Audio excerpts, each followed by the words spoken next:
Yeah, personally, I mean, me, Lucifer Star, I mean, I funded a lot of stuff like radiation research, the MIT complex, everything. I mean, radiation really isn't, it's not really, I mean, it's not like I restrict radiation, and nor did Germany. I mean, you could find out about radiation. It's just that it takes years to actually understand the complex processes involved in radiation, which is a lot of shielding, a lot of other stuff. I mean, I used to do some stuff and stuff like that. I had a basic working knowledge of radiation, but basically my whole thing was stay away from it. It's bad.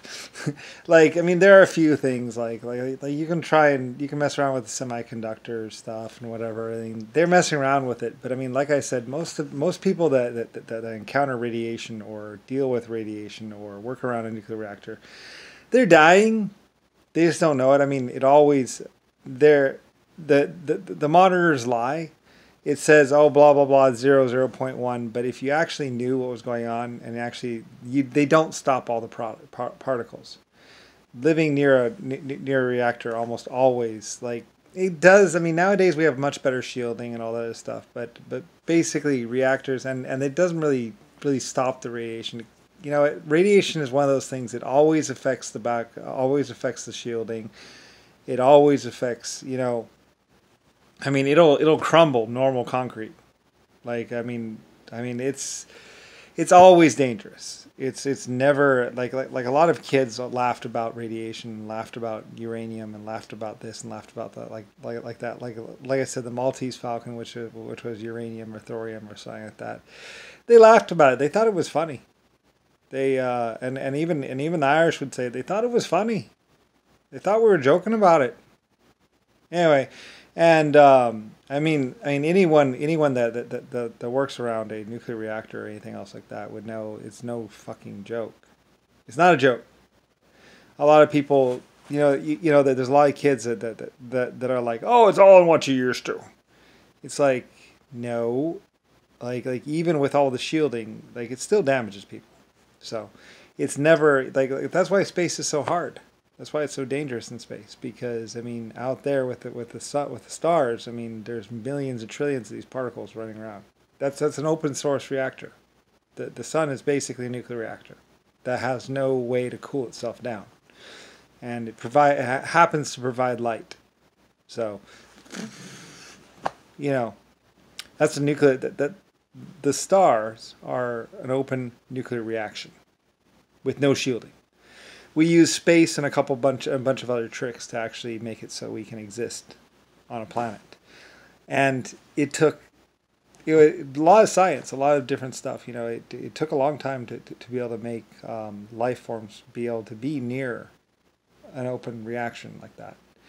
And basically, it still kills us. But I mean, speed of travel, we're actually moving pretty quickly around.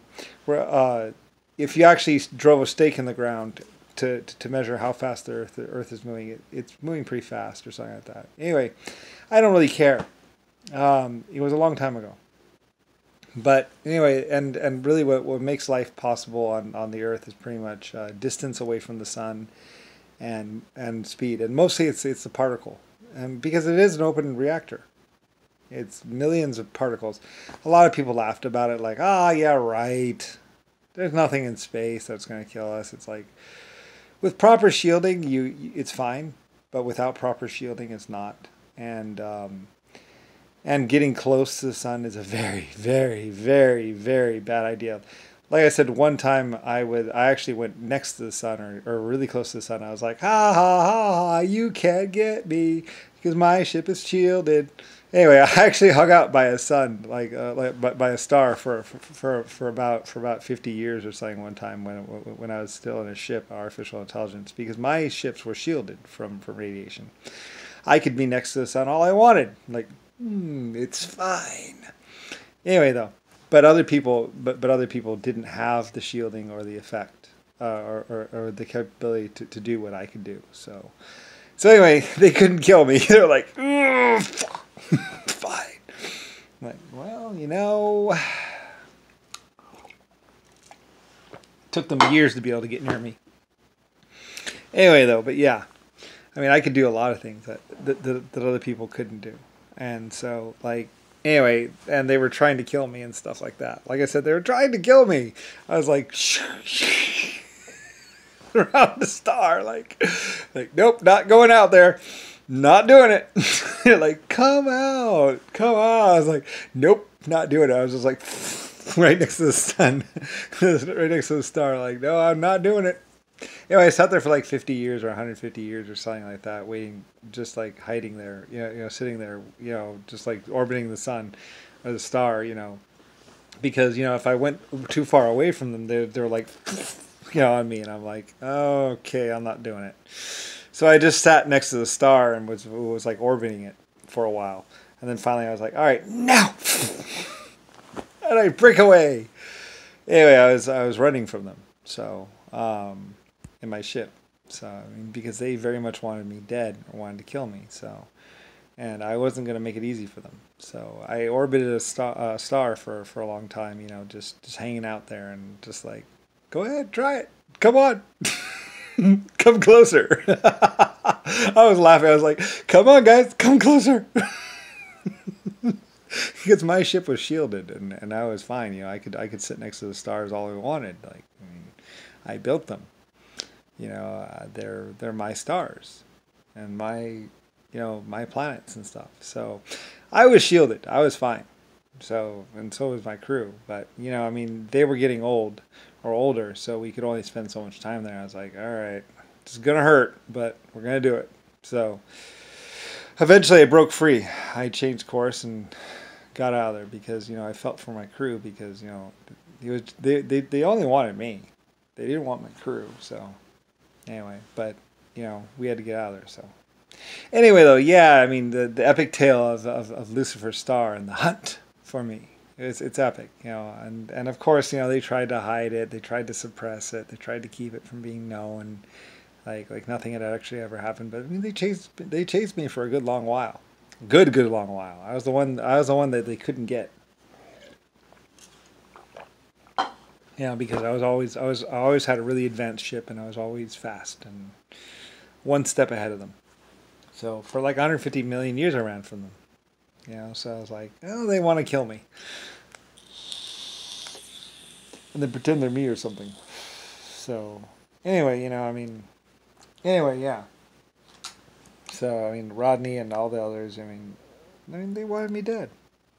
Anyway, later on, they're laughing about my nuclear reactors and all that other stuff and messing around. I was like, go ahead, step in there. Go ahead, step into a nuclear reactor. Pull up a control rod. Give it a lick. And see what happens. I mean, it's no joke.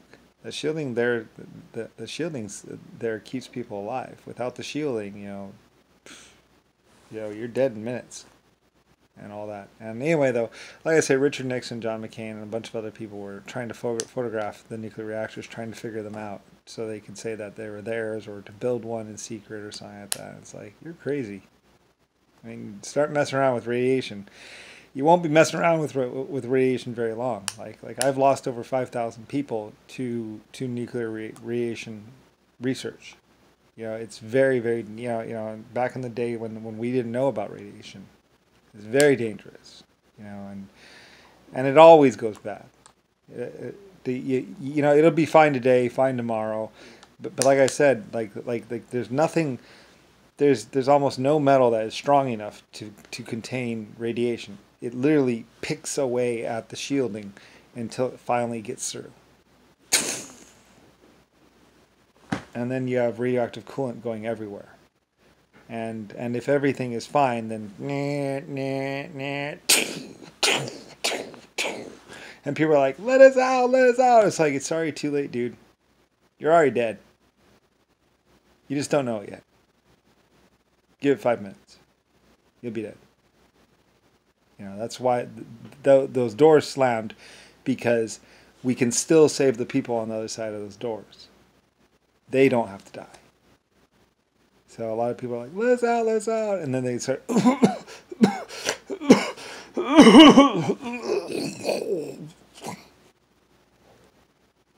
nothing to do for them. Nothing you can do for them. I mean, you think I like watching people die? That happens.